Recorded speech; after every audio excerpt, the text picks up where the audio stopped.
सभी को जय जिनेन्द्र। श्रावकाचार के इस क्रम में पिछले वीडियो में हमने 81 नंबर के श्लोक तक अध्ययन किया, जिसमें गुणव्रत के 3 भेद कहे थे। एक तो दिग्व्रत, एक अनर्थ दंड व्रत और भोगोपभोग परिमाण। तो इन 3 गुणव्रतों में से दिग्व्रत के बारे में और अनर्थ दंड व्रत के बारे में हमने पिछले वीडियो में अध्ययन कर लिया। अब जो तीसरा और अंतिम गुणव्रत है भोगोपभोग परिमाण, उसका लक्षण हम यहाँ पर देखेंगे कि भोगोपभोग परिमाण व्रत किसे कहते हैं। तो पहले इसका उच्चारण करते हैं।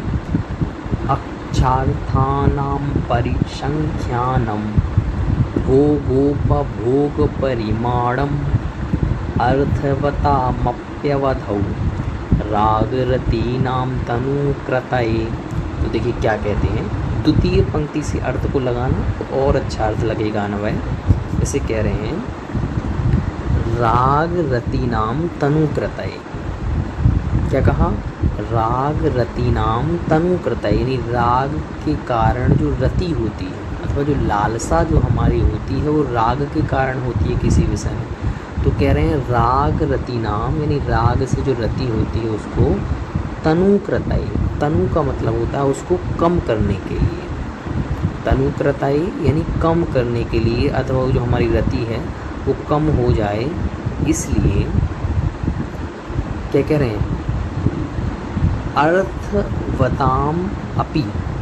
क्या है? अर्थवताम अपि। यहाँ पे अपि निकलेगा जब यकार का इकार हो जाएगा तो क्या बनेगा? अर्थवताम अपि, यानी अर्थवान होने पर भी, अर्थवताम यानी अर्थवान यानी प्रयोजन यानी उसकी हमें आवश्यकता है, फिर भी अर्थवताम अपि अवधौ।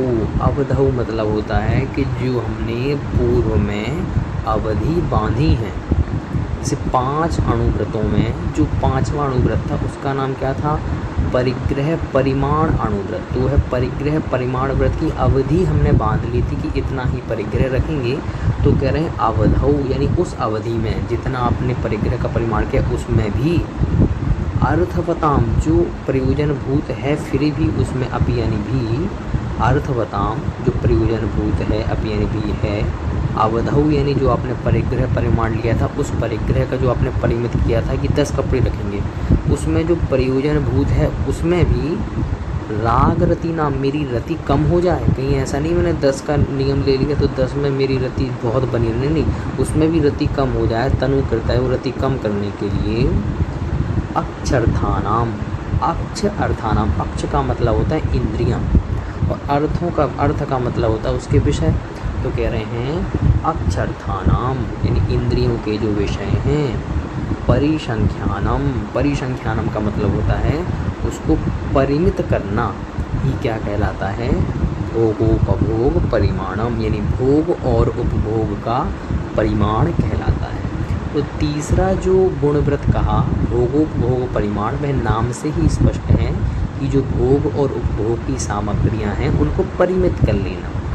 तो कितनी अच्छी परिभाषा बता दी कि अवधौ, यानी जो आपने पहले अवधि ली थी परिग्रह परिमाण में, उसमें भी जो अर्थवताम अपि, जो अर्थवताम अपि यानी जो प्रयोजन भूत है, फिर भी उसमें राग रति नाम, राग की रति को तनुकृत कम करने के लिए अक्षर्थानाम यानी इंद्रियों के विषयों को परिमित कर लेना ही भोगोपभोग परिमाण कहलाता है। तो एक एक शब्द का अर्थ आपको बड़े अच्छे से समझ में आ गया होगा।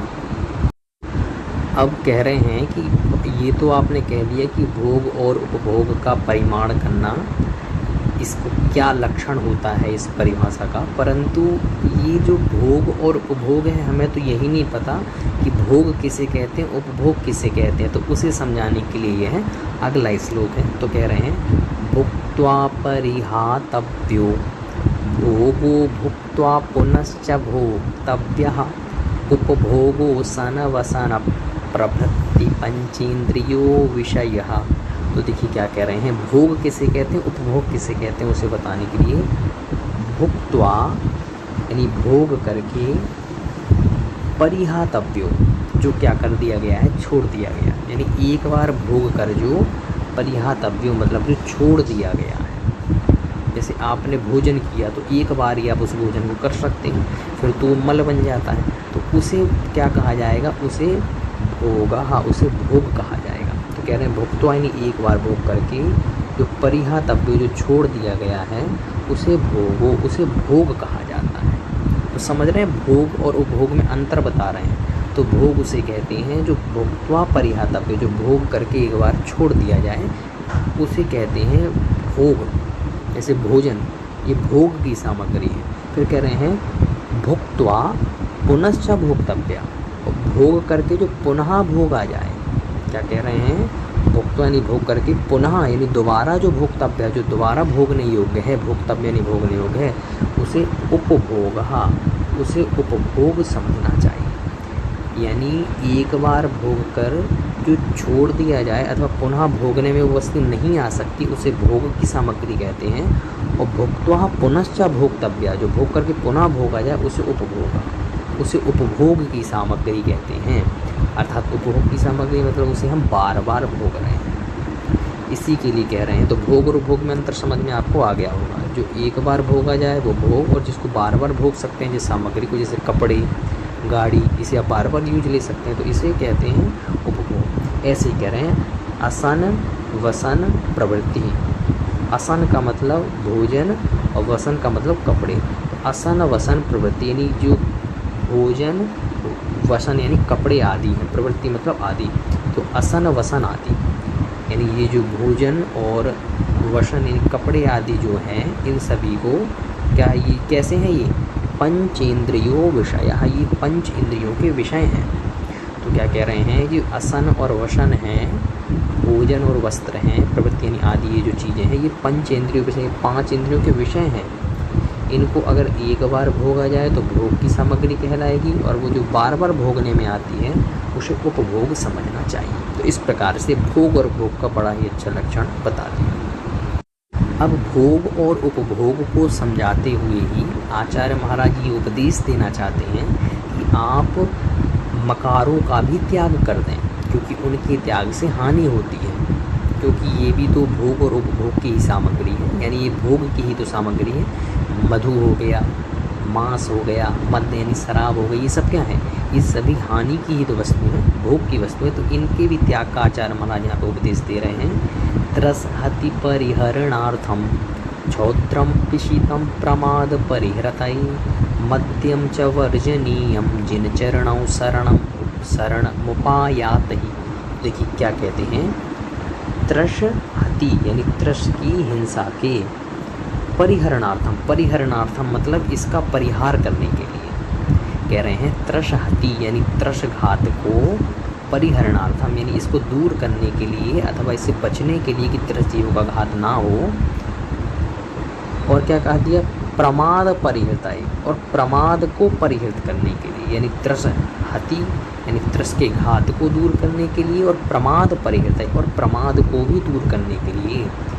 तीन चीज़ें बता रहे हैं मकार, तीन मकार कौन कौन से, एक तो क्षौत्रम, क्षौत्रम मतलब मधु जिसे हम शहद कहते हैं, पिशितम यानी मांस, और मद्यम चा, और मद्य, मद्य यानी शराब, इनको वर्जनीयम, वर्जनीयम मतलब त्याग देना चाहिए। उपदेश दे रहे हैं कि त्रसहति परिणार्थम यानी त्रस घात का परिहार करने के लिए, और प्रमाद के परिहर्तार्थ यानी प्रमाद को दूर करने के लिए क्षौत्रम यानी शहद, पिशितम यानी मांस, और मद्य यानी शराब को वर्जनीयम यानी त्याग देना चाहिए। कौन त्यागे भाई, तो कह रहे हैं जिन चरणों, जो जिनेंद्र देव के चरण की, शरणम शरण को उपायात ही यानी जिसने उनकी शरण को प्राप्त कर लिया है, तो उनके द्वारा ही किया जाता है। तो जिन चरण यानी जिनेंद्र भगवान के चरण के, शरणम उपायाते जो जिनेंद्र भगवान रूपी चरण की शरण को उपायाते यानी प्राप्त हो गया है, उसके द्वारा क्षौत्रम, पिशितम और मध्यम इन तीनों को वर्जनीय यानी छोड़ देना चाहिए। जो कैसे हैं और जो क्या चाहते हैं, जो त्रस के हति परिहरता, जो त्रस घात से बचना चाहते हैं और प्रमाद को ही दूर करना चाहते हैं। इस प्रकार से यहाँ पे यह उपदेश रूप में ये बताया गया कि इन तीनों का भी त्याग कर दो। अब यहाँ पे बता रहे हैं कि भोग और उपभोग जो व्रत हैं, परिमाण व्रत हैं, उसमें कौन कौन सी वस्तुएं हैं जो त्याग करने योग्य हैं। तो कह रहे हैं अल्प फल बहु विघातान मूलक मार्द्राणि श्रृंगवीराणि नवनीत निम्ब कुसुमम कैतक मित्तेव मवहेयम, है ना। तो देखिए क्या कह रहे हैं, अल्प फल बहु विघातान, है ना। देखिए अल्प फल बहु विघातान यानी अल्प तो फल है लेकिन विघातान यानी विघात बहु है, यानी कोई ऐसे फल हैं अथवा ऐसी सामग्री है जो जिसमें फल तो कम है परंतु उसमें जीवों का घात अधिक हो जाएगा। ऐसी चीज़ों का भक्षण नहीं करना चाहिए जिसमें फल तो कम मिले परंतु घाटा ज़्यादा लग जाए, है ना, अथवा बहु विघात हो जाए, बहुत जीवों का घात हो जाए। तो कह रहे हैं भोग परिमाण व्रत में त्याज वस्तु में कौन सी है, तो अल्प फल बहु विघातन वाले जो मूलक का मतलब होता है जो ज़मीन में लगाए जाते हैं, है ना, जिसे हम जिस प्रकार से कंद मूल वगैरह कहते हैं, है ना। तो ये जो सामग्री हैं तो इस प्रकार से मूलक यानी मूली गाजर आदि। आर्द्राणी, आर्द्र का मतलब होता है जो सचित्त है ना। मूलक यानी मूली गाजर आदि, आर्द्राणी यानी सचित्त, और श्रृंग वीराणी का मतलब होता है, श्रृंग वीराणी का मतलब जो अदरक है। तो मूली, आर्द्राणी यानी सचित्त और अदरक आदि जो, और नवनीत का मतलब होता है मक्खन, और निम्ब कुसुमम, निम्ब का मतलब जो नीम के कुसुम है, नीम के जो फूल होते हैं आपने देखे हो, तो उसके लिए भी यहाँ पे बता रहे हैं त्यागने योग्य वस्तु है। नवनीत यानी मक्खन, और निम्ब कुसुमम यानी निम्ब कुसुम का मतलब फूल, तो निम्ब कुसुम मतलब नीम के फूल, और कैतक और केतक कुसुम, केतक यानी केतक के फूल, है ना, कुसुम सब दोनों में लगा लेना है, तो केतक के फूल।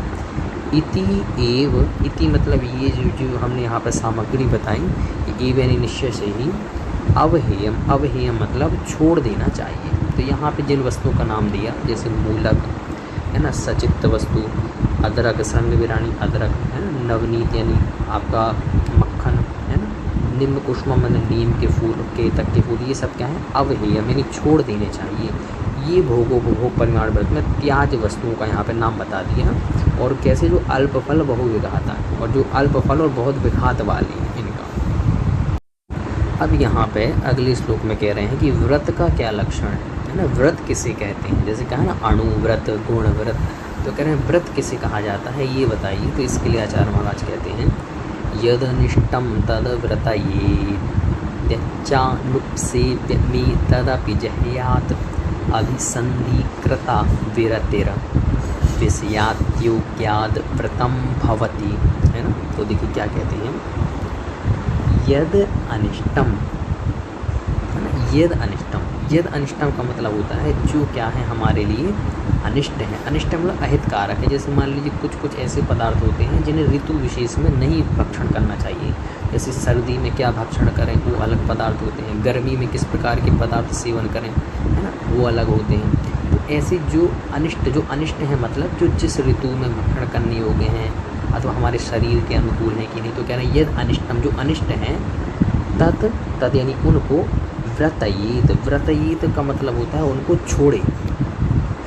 व्रतयेत का मतलब उनको छोड़ दे, है ना। यद अनिष्टम जो अनिष्ट है तद यानी उसको व्रतयेत यानी छोड़ दे। और यहाँ जो विच्छेद करेंगे तो ये निकलेगा या और ता, यत। तो कहते हैं यद अनिष्टम तद व्रतयेत जो अनिष्ट है उसको छोड़ दे, और यत यानी जो अनुपसेव्यम जो अनुपसेव्य है मतलब जो भक्षण करने योग्य हैं, एतदपि जह्यात् उनको भी छोड़ दे। देखिए कितनी बड़ी बात कही कि जो अनिष्ट है उसको तो छोड़ ही दे, उसे व्रतयेत नहीं छोड़ दे, और साथ ही साथ में जो अनुपसेव्य है जो सेवन करने योग्य एतदपि जह्यात् उसको भी छोड़ दे, क्योंकि उसको आप छोड़ दोगे तभी तो आपकी आसक्ति कम मानी जाएगी कि सेवन करने योग्य फिर भी छोड़ दिया, इतना कम राग है ना, ऐसा। तो कह रहे हैं जो अनिष्ट है उसको भी छोड़ दे, और अनुपसेव्य है जो सेवन करने योग्य है उसको भी जो जह्यात् यानी छोड़ देता है। अभिसंधिकृता का मतलब है अभिप्राय पूर्वक। क्या कहा, अभिसंधिकृता का मतलब अभिप्राय पूर्वक।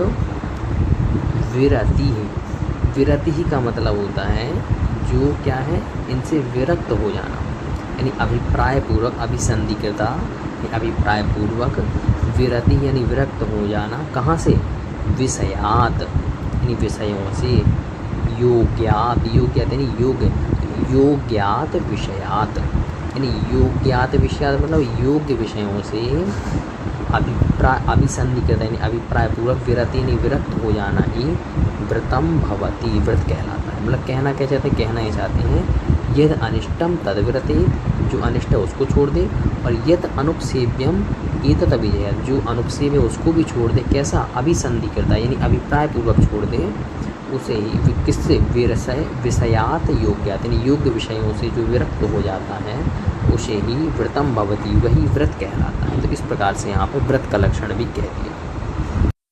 अब यहाँ पर बता रहे हैं कि अगर हम किसी वस्तु को छोड़ते हैं अथवा नियम व्रत वगैरह करते हैं तो वह व्रत कितने प्रकार से हो सकता है। तो कह रहे हैं कि यम और नियम दो प्रकार से किसी वस्तु का त्याग होता है। जैसे भोगों उपभोग की सामग्रियों का जो हम परिमाण कर रहे हैं तो दो प्रकार से हो सकता है, एक तो यम रूप से और एक नियम रूप से।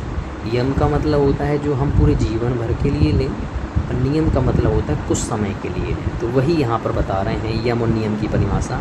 नियमो यमस्य विहितौ द्विधा भोगोपभोग संघारात् नियमः परिमित कालो यावज्जीवम यमो ध्रियते। देखिए क्या कहते हैं, नियमो यमः च यानी नियम और यमः विहितौ, विहितौ मतलब विधि में, किस विधि में, भोगोपभोग परिमाण की विधि में।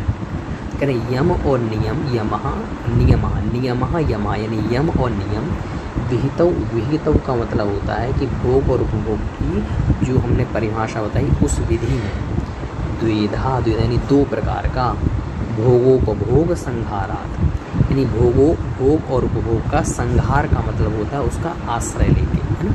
तो कह रहे हैं द्विधा मतलब दो प्रकार का, नियमः यमः नियम और यम, विहितौ, विहित यानी विहित यानी बताया गया है अथवा उसमें कहा गया किसमें, भोगोपभोग संघारात यानी भोग और उपभोग की वस्तुओं का आश्रय लेके ये दो प्रकार का नियम और यम बताया गया। यानी भोग और उपभोग की जो सामग्रियां हैं उनको ही आप एक आधार बना के उसमें नियम और यम दो प्रकार की विधि कही गई है, ये इतना आपको समझना है। अच्छा, अब कह रहे हैं इनकी परिभाषा क्या है। तो कह रहे हैं नियमः, जो नियम है वो परिमित काल, परिमित का मतलब होता है सीमित काल के लिए होता है, कुछ समय के लिए होता है। तो नियमः परिमित काल, नियम परिमित काल के लिए होता है। और यावत जीवम, यावत जीवन मतलब जब तक जीवन है यानी मृत्यु पर्यंत, यमो ध्रियते यानी यम धारण किया जाता है। मतलब जो नियम है वो परिमित काल के लिए होता है, कुछ समय के लिए होता है। और यावत जीवन यमो ध्रियते यानी यावत जीवन के लिए यम को ध्रियते यानी धारण किया जाता है। और ये दोनों ही यम और नियम कहाँ पे, भोगोपभोग संघार यानी भोगोपभोग की वस्तुओं में, विहितौ यानी उस विधि में, द्विधा यानी दो प्रकार की नियम और यम कहे गए हैं। तो इतना आपको इसमें समझना है कि यम किसे कहते हैं और नियम किसे कहते हैं। किसी भी वस्तु का जब त्याग होता है तो या तो वो नियम रूप में होगा या वो यम रूप में होगा, ऐसा। अच्छा, अब भोग और उपभोग की सामग्रियाँ कौन सी हैं, तो उसके लिए कहते हैं भोजन वाहन शयन स्नान पवित्रांग राग कुसुमेषु तांबुल वसन भूषण मन्मथ संगीत गीतेषु आद्य दिवा रजनी वा पक्षो मासस्तथतुरयनं वा इति काल परिच्छित्या प्रत्याख्यानं भवेन् नियमः। तो देखिए भोग और उपभोग की कौन कौन सी सामग्री हैं।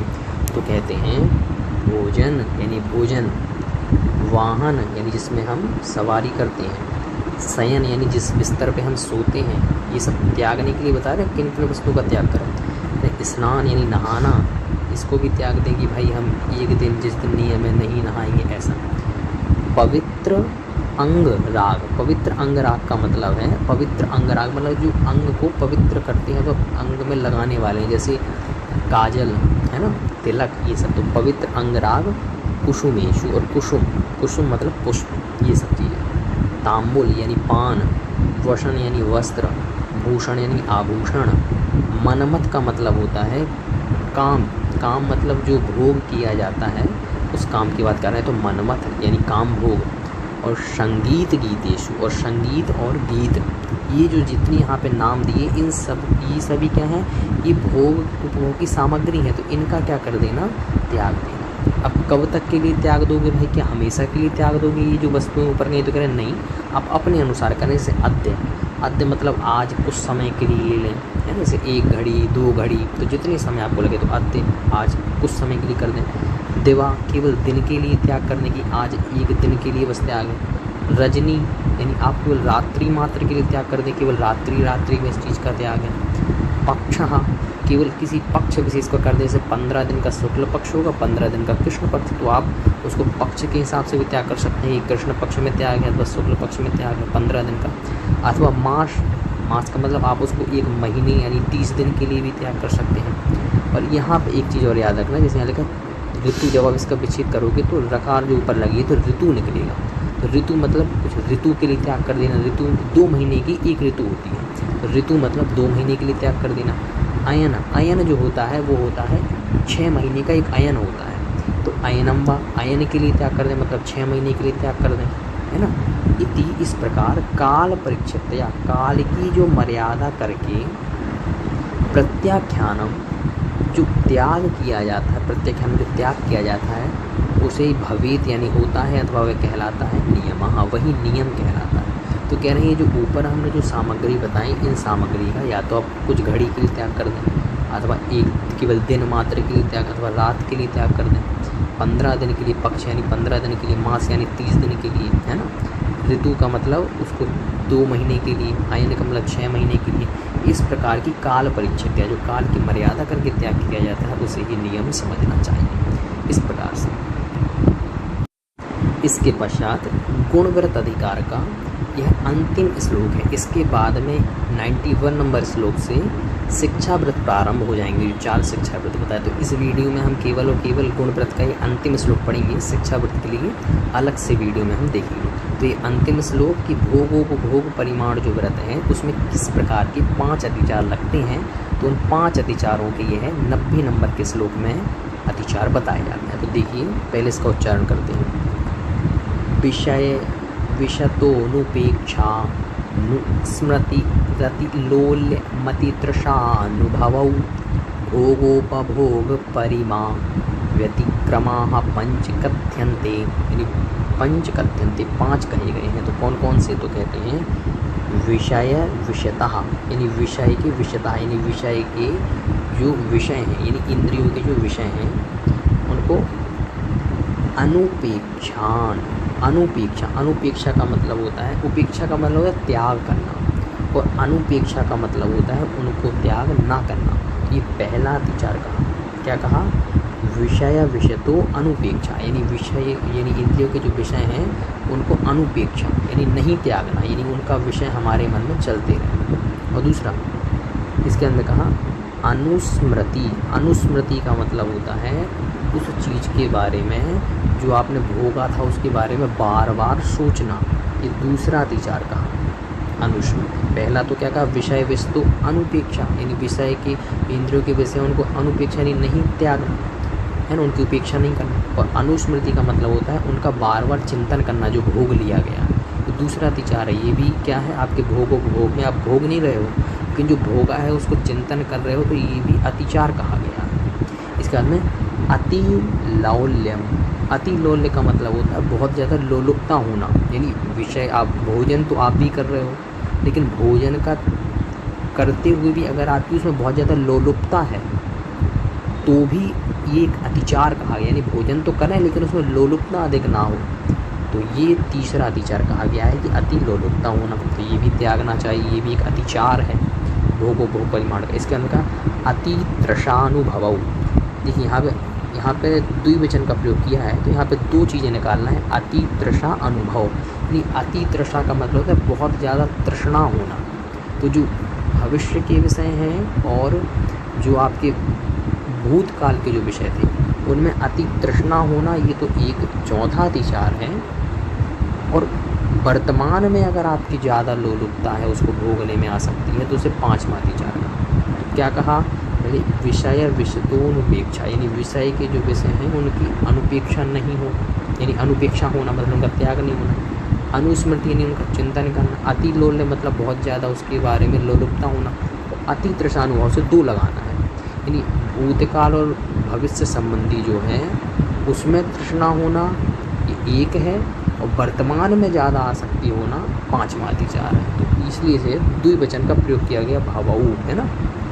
तो इस प्रकार से भोगोपभोग परिमाण व्यतिक्रम, यानी भोग और उपभोग परिमाण व्रत के व्यतिक्रम मतलब अतिचार पंच कथ्यंत यानी 5 कहे गए हैं। तो इस प्रकार से यह भोग उपभोग परिमाण व्रत के 5 अतिचार कह दिए गए। इसके पश्चात आगे जो अगली वीडियो आएगी उसमें हम शिक्षा व्रत का अध्ययन प्रारंभ करेंगे।